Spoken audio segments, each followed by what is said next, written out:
Okay, so now let's move on to our second objective, which is learning about box and whisker plots. So this is what a box and whisker plot looks like. What we see kind of in the middle with a little X or a little T in the middle and little boxes on top, little dotted lines, all sorts of stuff, right? This is a very complicated one that has all sorts of information that we're not necessarily going to be covering too much about. So this is one that we'll be covering. And notice the little arrows, there's going to be one little red dot. These are going to be the 6 pieces of information that you're going to need to know in order for you to interpret and construct a box and whisker plot.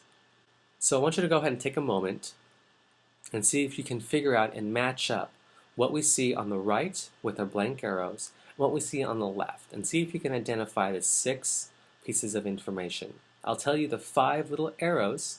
The 6th other piece of information is a red dot. So go ahead and see if you can figure that out. Play the video when you think you've got your answer.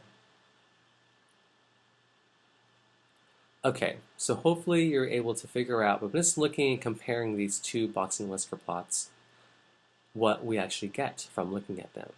So this nice middle line right in the middle of the box, this is going to indicate to us our median. And what makes up this box of the box and whisker plot are Q1 and Q2, also known as the 25th and 75th percentile. Remember, thinking about what we talked about in dispersion measures.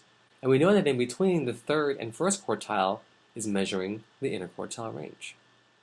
This top line and this bottom line, what are they denoting? The minimum and the maximum values. So these are the 5 pieces of information that we need to know. In addition, this little dot here. This little dot is going to indicate our mean. So notice how these box and whisker plots are laid out.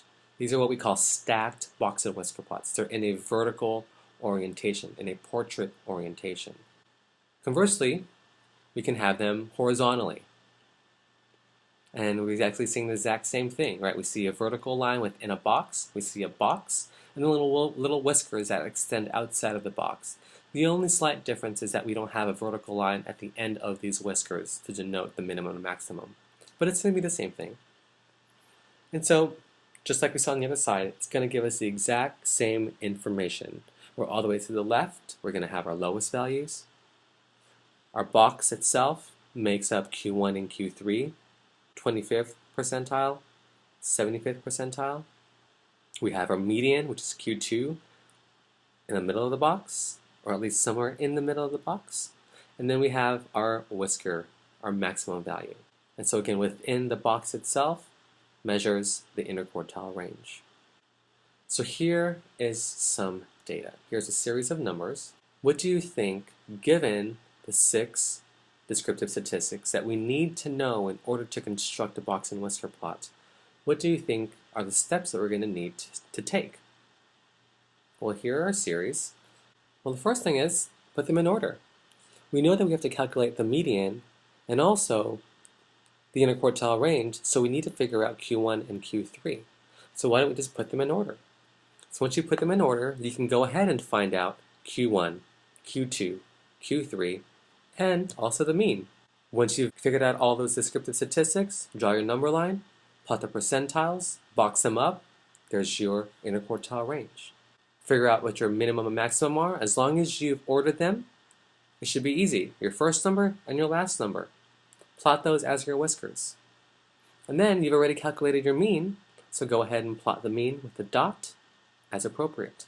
So go ahead and take a moment and work through these 5 steps and see if you can construct this box and whisker plot.